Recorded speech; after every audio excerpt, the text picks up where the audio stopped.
Awesome. Hey everyone. So I'm Carlos. This is Jamie with Bitkraft. Well, we were going to come here and show Moonbird, and I read a tweet by Peter this morning saying that's banned, and I was like, fuck, I got to figure out something else to talk about now. In all seriousness, so a friend of ours from Bitkraft, Dennis, was going to come, and we were going to talk about building distribution in Web3 and how it compares to gaming in Web2. And Dennis caught COVID, so Jamie and I went for a big cup of coffee yesterday, as you do in Amsterdam. We sat down to drink that coffee, and then we figured, we were like, what are we going to talk about? And we started having a really good conversation about distribution, and then we figured we would stop it right there and have it here. And so from a format perspective, we're going to try to keep it pretty open, really a live conversation around some of the issues and paths we see with crypto gaming today. I'll be trying to look around the audience, see if hands go up. Hopefully it's super interactive, and we can do something like 15 minutes of us talking and 15 minutes of talking to you all. Certainly didn't come here to teach as much as to just have a conversation. Jamie, do you want to say anything for it? No, thank you. Just go for it. Yeah, let's go for it. We'll just send it. So why should we care about this, right? Like, why should we care about distribution? And I think there's a couple of answers to that. Like, one, well, it's really important to get games and products in front of consumers. And two, when we think about distribution in the context of Web3 today, it distributes very, very weirdly and very, very differently than traditional games do. And in one way, that's good, because we've been able to find new user acquisition niches. But another way, it's really bad in that we kind of stay in this little bubble and we talk to ourselves and we have our side conferences and we sort of go towards these individual niches of consumers, when in reality, if any of us is going to be long-term successful, you have to believe in a TAM that relies on that broader generation of players that, for example, the Horizon guys are talking about. And so for us, the question is, how can we learn from Web2 distribution games, how this has been done historically, and then how can we add crypto to make games better, which as a firm is how we generally approach this, right? So Bitkraft is about $600+ million investment manager, VC company, comes from the gaming space, and then last year started deploying out of a dedicated crypto fund.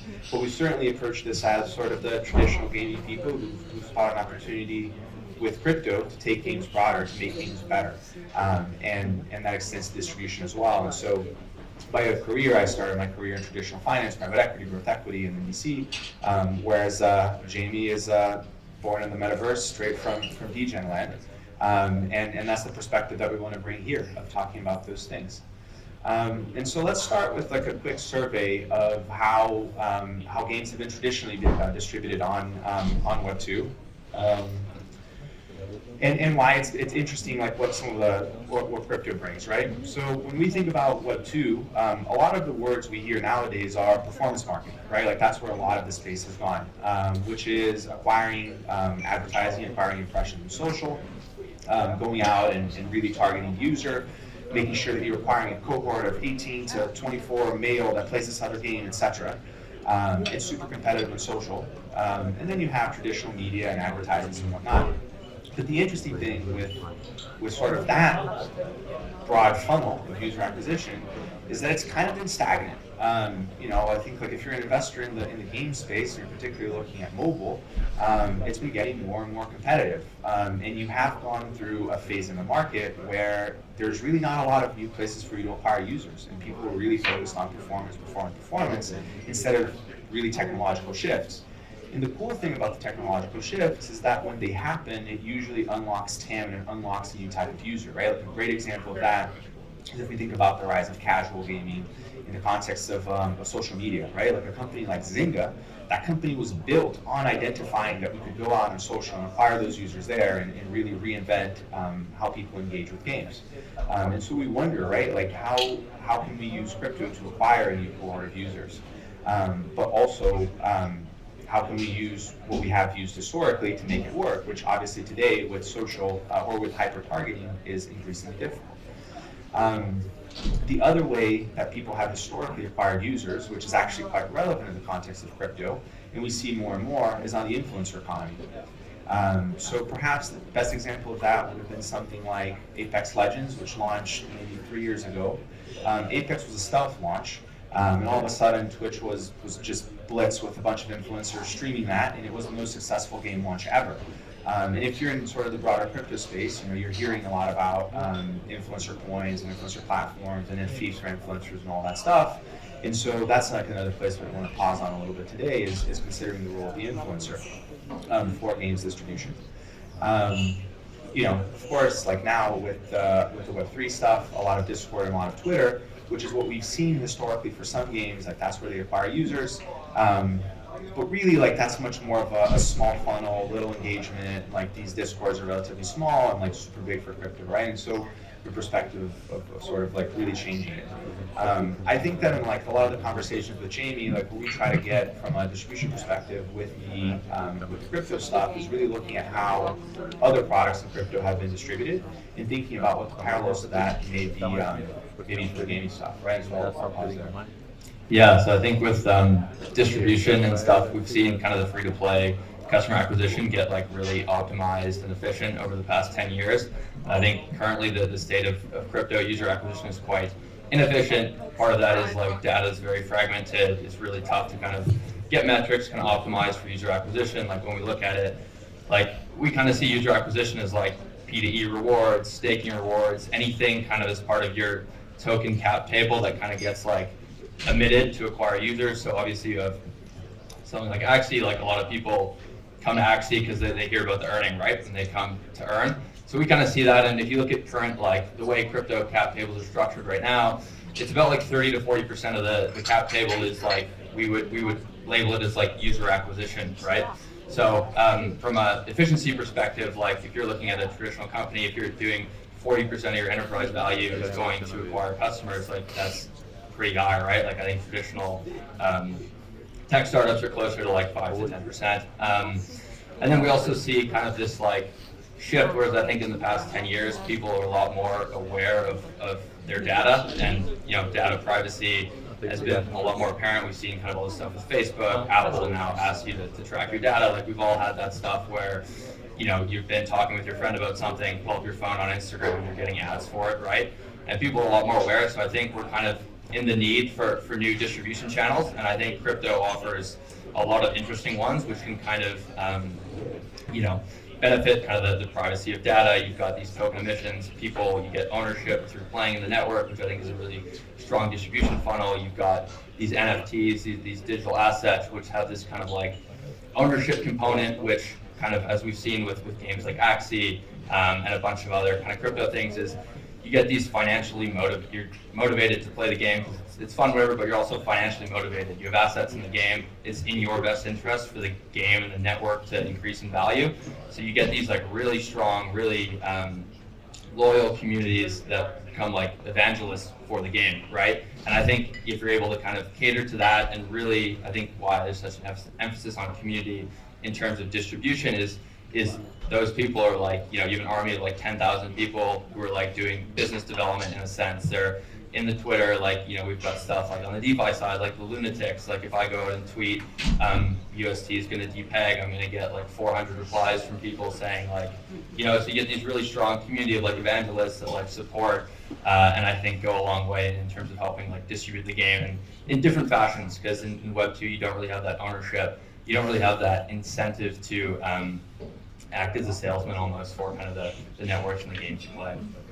Yeah, I think like on the ownership side, like that's a place where we've thought about a lot of where the evolution of the model is needed, right? Like from our perspective, using NFTs and using assets in order to galvanize an early community of players, supporters, etc. Is actually one of the coolest things about crypto, right? Like there's so many traditional startup books, like traditional like how to build your startup books that talk about the cold start problem, right? There's a book called The Cold Start Problem, but like everyone's like two-sided marketplaces and how do you seed one side and like how do you bring people in? And there is something quite special about you being able to overcompensate your early user with something that allows him or her to come here and spend time and sort of be incentivized to grow the network from there. That type of stuff sort of already existed in traditional venture in a different way, which like I think we can look at Uber and delivery and all these places where they're servicing the customer below the value of the good, right? Where that as soon as this company raises more money or goes public, like they're going to jack up prices. So there has been a little bit of precedent, but that's like a place where crypto has really innovated. Where it brings us concern, though, to like sort of expand a little bit on what James said, was this point of like, well, if you're a traditional tech company and you're spending 5% of your enterprise value, basically, if you look sort of like on a yearly basis to acquire users, now all of a sudden it's like 30 or 40% going to B2E, right, or rewards, incentivization, etc. And I think like today, we're early in the industry and we look at these as relatively small dollars, and there's some of these like pump, etc. But if you're long-term bullish on crypto and you're long-term bullish on what you're building, like that just can't be the answer, right? Like it can't be the answer that you give away 40% or 30% of what you're doing to incentivize users. It can be the answer early on when you're building the community, but then really like how do you evolve beyond that with models that are closer to like the 10% and 20% and where it's really about crossing the chasm, right? Because part of what's going on now from a macro perspective as we think about this is we've been generally acquiring users into crypto gaming. They're roughly in sort of like two categories, right? Like crypto enthusiasts who are fundamentally bought into crypto, love the whole crypto thing, and they will purposefully engage with the crypto game because like they want to be here, right? Like they want to be part of this next generation of crypto. And then of course you have a lot of the people who are sort of going there simply because it's an earning opportunity and it's like a local wages thing, it's better than Uber, etc. But certainly, like this is the early enthusiast perspective when we think about the bell curve distribution of user acquisition. Whereas now, when you look at sort of capital markets, prices, how much money is being raised, the expectations, the travel, and like all the people that are spending time around this, it's time for us to cross the chasm. And as I said in the beginning, like we don't come here with an answer of how to cross the chasm, but more to have a sort of conversation, right? But it seems like one thing that we get the benefit from of being in the seat of sort of being pitched a lot of these things is that we get to see a lot of the ideas. I think today a lot of these ideas around crossing the chasm have focused on repurposing Web 2 type ideas, which can work, right? And those can be tournament platforms, mini gaming platforms, website portals where you can make your own sort of HTML5 experience, etc., like a bunch of good stuff.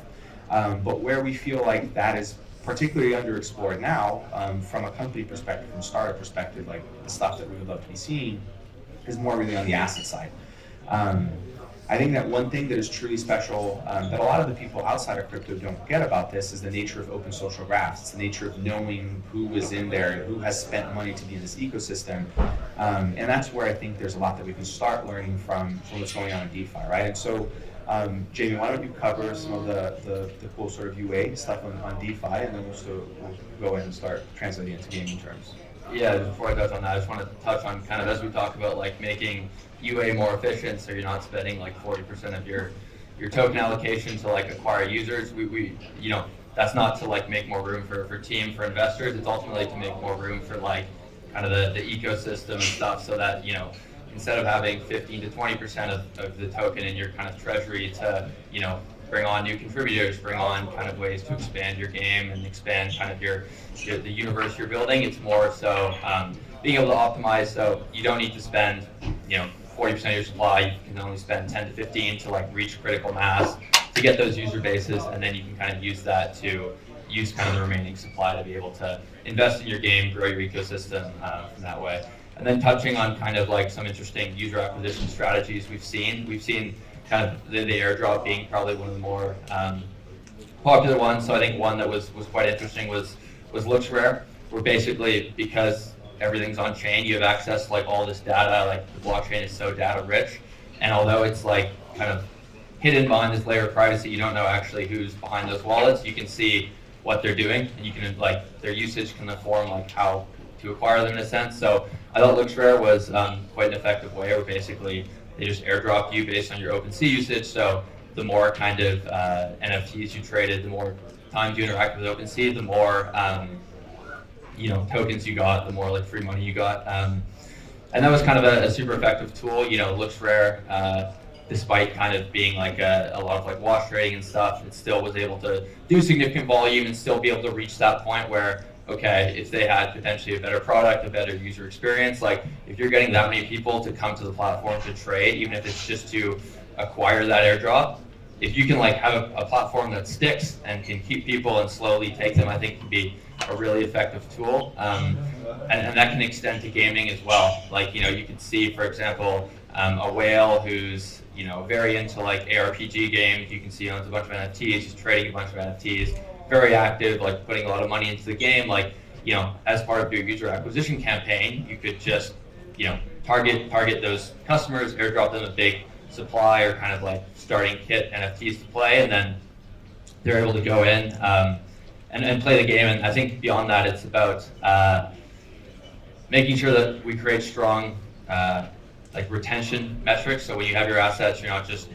clicking claim and dumping it. So Looksphere did it pretty well with, you had to put NFTs on the platform, you had to make some trades, you had to complete some tasks, and I think games have significantly more leverage to do that stuff. So you can have your airdrop contingent on reaching a certain level in your game, and your data might show you that your retention rate spikes significantly once players have kind of gone through this core loop, and they've so I think there's a lot of like opportunities like that to be able to just gonna pause it for 1 second. Like with the looks thing, right? Like I think an interesting parallel to gaming is, so from Looks perspective, they get money from trading, right? And so the user that they have to incentivize is just someone who will actively trade.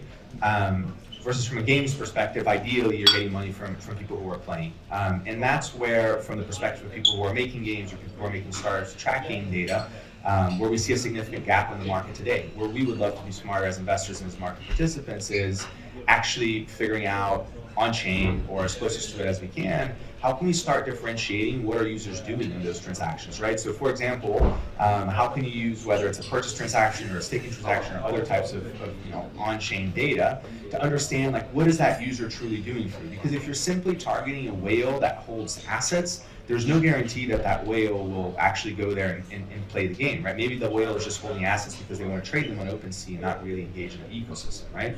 And so ultimately, like as you all think about how to design the test, right? Like the test has to be around gaming, and frankly, the game has to be around gaming too, right? I mean, if you're just doing your game around sort of trading, then sort of that point's moot. But the idea being like, how can we start getting smarter on the on-chain data we have to actually rely on it to understand the players better? How can we go towards the performance marketing world in which we have really high awareness of what those players are from on-chain data? Like that for us is a significant open area today where, like both from an investor, like again, like we would love to see pitches from people that are telling us who the users are from on-chain data, and we would love to see them in our portfolio companies as well, because like that's probably one of the biggest missing pieces right now from a targeting perspective, right? Yeah, no, definitely agree. I think whole on-chain data opens up like a whole new world, especially with the financialization of assets. We're going to get so much more data on our players, on our consumers, and obviously now it's a bit challenging because it's very fragmented across chains. Kind of the current gaming ecosystem is really tough to kind of like aggregate data to a degree. And then also like with currently kind of like 2.5 games that exist, have this whole life off chain, it's often tough to be able to get that data, to be able to kind of like inform. And also just I think we're still in the early stages. We haven't really had besides actually like we haven't had kind of like the user traction to be able to kind of I think for a long enough time frame to be able to kind of assess the data. And I still think a lot of people are stuck in the same user acquisition metrics, which is like we're going to do like 30% to P2E, 15% to staking, and we'd love to kind of like see people kind of like approaching it in a different way, seeing if they can come up with like new unique ways to acquire users rather than just kind of doing the same. So I guess like on that point, it would be interesting to open it up to the community for just a question on what kind of methods do they think are potentially attractive ways to acquire users beyond just the simple kind of inflationary token emissions. I don't know if anyone has any thoughts on that. While I think about it, then I'll give you another one. Something that we started to see that we think looks pretty promising, just has to be sort of optimized further, is we're starting to see a lot of the people that are making their games free to play and sort of no wallet, no nothing, just come in and play, right? And those are great because ultimately, as sort of both of us touched on by now, and others too, like Peter, etc. For the TAM to work, like you need a lot of gamers, and like you need a lot of gamers that are just not interacting with crypto the way they're interacting right now, right? For us to realize the potential of the tech. And so first, like we firmly believe that the majority of these things have to work for a consumer that doesn't have basically all the stuff that Peter just presented, so I don't have to go over again. But second, right, is like, if we think about free-to-play mobile, like that's been a really interesting way of acquiring people who generally would have not thought themselves as gamers and convert them into gamers. The same way that you can probably acquire people who have not thought about themselves as crypto and turn them into crypto. So how does this work? Like again, the top of the funnel is of course having these mechanisms for people to come in and play without a wallet and all that. But then how do you actually push people there? One thing we've started seeing, and again, we think there's some promise, is we've seen certain people using seasons, for example, where at the end of each season, basically all the items that you have are wiped except for the items that you have paid to mint as an NFT, right? And so you can go and you can play and you can sort of reset the same way that I reset on Warzone every time a season shifts, or I can spend a little bit of money and lock those collections in. So those are interesting ways, right? Or earnings or game loops where people are allowing you to come in and play the game, participate, talk to players, do whatever actions are the actions, but you're not earning any tokens, you don't have any assets, you don't have any upside, right? So basically isolating between the game loop and the economy loop, making the economy loop crypto dependent, making the game loop completely free play, open for everyone, and then gradually shifting people into sort of like that bucket because of the pursuit of upside, right? Yeah, I would say kind of obviously as we're building these games, the infrastructure is also accelerating, and currently I think in the next 6 to 18 months we'll kind of have the onboarding mechanism where you'll be able to really have these experiences where people can have these free-to-play loops that you can, part of the game progression, slowly like shift people to crypto or get them to a point where it's like, hey, you've leveled up your character to like the max level. Someone on the open market is paying like a couple $100 to have this character because they don't want to go through kind of the 2 months of gameplay and game progression to get to that level. Well, you click this button, mint to your wallet, and I think we often, crypto, we talk a lot about self-custody, but I realistically don't think that's going to be the solution for a lot of gamers. So I think we'll see kind of custodial solutions, whether it be at the game level or more generalized wallet level, where you have custodians holding your assets in these games. Because the reality is, players don't want to have like one private key kind of holding all their assets, holding all their net worth. So I think as the custodial solutions kind of come up, as well as the onboarding infrastructure, as well as kind of like publishers like the App Store and the Google Play Store kind of open up to this new kind of like paradigm of gaming, it should like significantly increase the distribution, like you said, Carlos, expand the TAM ultimately. So we have about 5 minutes, 6. We'll just pause here and open up for questions, or we can keep coming up with things to say, but hopefully questions.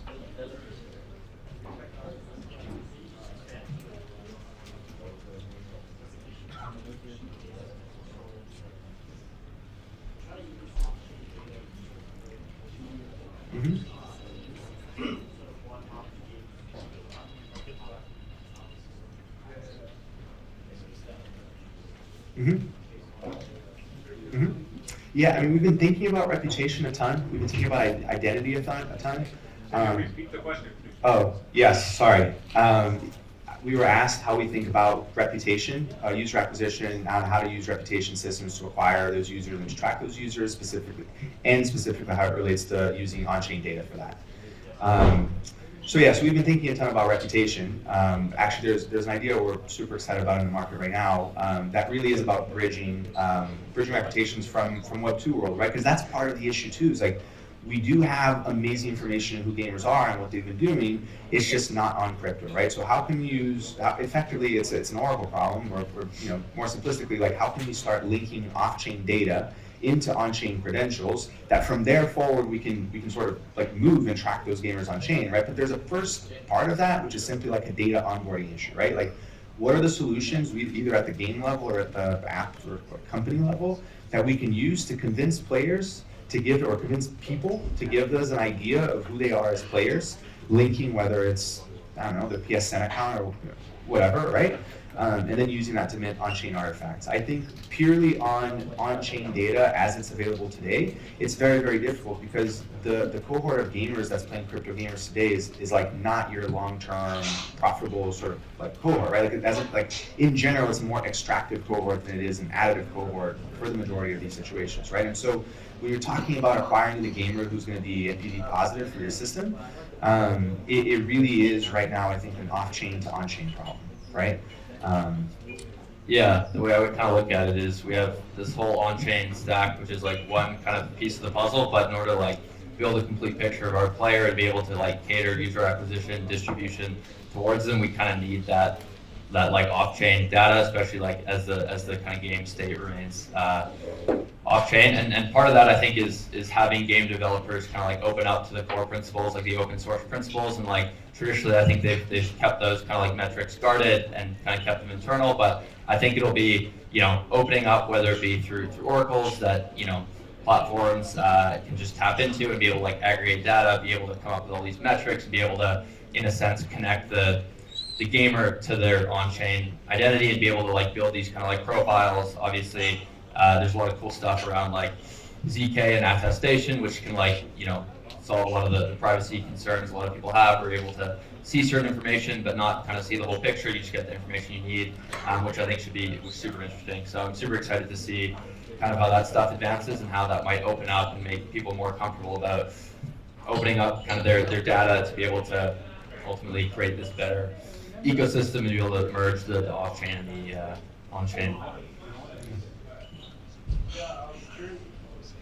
Yeah, curious about reputation, kind of going off that, and like airdrops and stuff. A lot of times, we've seen a lot of these projects that do airdrops. They quickly like people are in it just for the free money and then sell, and that kind of can leave a bitter taste in someone's mouth that might actually be interested in said project. Mm-hmm.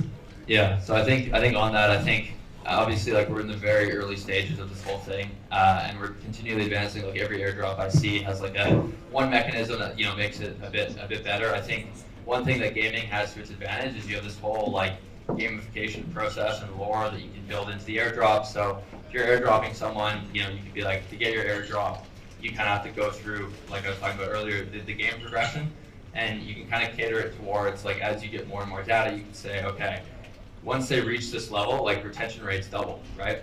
So if you can kind of like bake it in or maybe tease them with like unlocking tokens throughout the process, but they want kind of that big sum at the end, you force them to kind of go through the progression. They've got the incentive to do it. They might get a couple $100.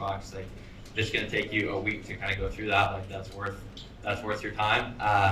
So kind of like, push gamers towards the progression, push them into the ecosystem, and then versus just being like, you hit one button, pay gas fee, you get these tokens. So I think kind of exploring more stuff like that and being able to really lean into your product and your game to kind of, obviously not everyone's going to stay. You have to just be like, there's people there who just want the money, right? But if we can kind of get a potential player, give them an airdrop, and then put them through the game loop, he gets to level 5, he's like, okay, this is a really fun game. I'm going to play my airdrop. I'm just going to stake it, like level up my character, and just keep playing, right? So that would be kind of the ideal situation. I think on the same sort of like vein of airdrops, one thing that I'm sort of personally excited about is, of course, a lot of people talk about interoperability. And interoperability is really hard. It's really, really hard at the technical level, but it's also like mostly hard at the rights level, right? Because if you have a bunch of games that are made in Unity, you have similar physics and like animations, like you can think about the technical challenge. But in traditional Web 2 games, it's much more about like just people like their little walled gardens. So I think interoperability in the context of crypto gaming will come and will be cool. But before that, I'm curious to see if someone will try like a vampire attack on a game, right? Like, you have these assets, we can't make them portable, but come here, burn those assets, and get these new assets, right? And start to see like those types of UA that are like super endemic and inspired, right? Because certainly a lot easier to solve a vampire attack challenge than the interoperability challenge. And then just one more point on that reputation. I think because everything's on chain, you'd be able to over time develop user behavior, and you can see which people are like traditionally dumping airdrops. So at least like in my perspective, like I always try and keep like good karma and not sell my airdrops, just because I'm big on this kind of like on-chain reputation. You're building like your personal brand. Your wallet is like your reputation, and I think you'll be rewarded long term for being historically a user that like uses these platforms when they get their airdrops versus like finding them dumb. So I think long term it's plus EV to hold a bit of those airdrops. So I think we have time for one more. Hey guys, I think we briefly talked before with Imperial. Hey. Good to see you guys here. But yeah, super interesting stuff you mentioned about like how Web 2 user acquisition methods sometimes right now cannot work very well, or do not work very well for Web 3 games. I'm curious to what extent you think that's because of the platform limitations, like how a lot of Web 3 games are either on the web or even for mobile has like a very long chain of actions that user need to take. Like to what extent do you think that limits the traditional user acquisition methods? And the kind of adjacent question is, like, what's the path that you think that, like you mentioned how Play Store and App Store may eventually open up, like what do you think would be the reason for them to like open up and embrace this new paradigm? That's like two separate questions, but yeah, kind of related. I'll try to take the first one, and then you can do the second one. Yeah, I mean, I think that it's like a platform limitation. It's mostly like, if you're trying to do performance marketing on a mobile game, you can A/B test whether you make your logo red or blue, and it's like very easy to A/B test stuff at scale. And a user has served the ad on Instagram, and they click the ad, and like either they click through or they don't click through, and you like it's very like you run them through the funnel in a very linear way. And at every step, you have like really clear data. And like right now, you just don't have that, right? You don't have good, like really good tracking at the game level. At the platform level, these things are super inefficient, and you're not doing like traditional performance marketing ads. You're not selling them on Google Store or App Store in a way where you can track the conversion, track the other stuff. And so it's a combination of things, right? It's like it's hard at every step of the way. But I think it's like fundamentally like a data and noise issue, and you do need the platforms to play nice for that. And then I think you can wrap up our time with the answer to the second question on why the platforms work now. Yeah, so I guess kind of the way I look at it is and part of that is like I see kind of like Web 3 as like a incremental advancement compared to Web 2. Like I think we spent kind of the past like 20 years getting everyone on the internet, and I think once the infrastructure's there, it's just going to be like literally like one more click to be able to access this Web 3. So I think when we talk about like Web 3 adoption, like it's not going to be like I think it's literally going to be like that we saw with NFTs last year in the past year. I think it's just so similar to kind of like Web 2 in a sense that it's going to be really quick, and I think you're going to have these networks pop up. You're going to have these decentralized ecosystems that just kind of like compress fees. So like something like Apple that's taking like a 30% fee or something, like it's just not going to be market competitive. And then as well, there's ways around it. Like we've seen some games be able to like work around it by offering like a battle pass and giving 30% of that battle pass. So you can see stuff like that where there is like a price they pay to enter kind of those distribution channels, but you know, they're giving up like 30% of a battle pass versus 30% of their secondary volume and stuff. So I feel like there'll be ways to kind of like work around it, and people will capitulate eventually. Is my thesis. Thanks. All right, we're up. Thank you.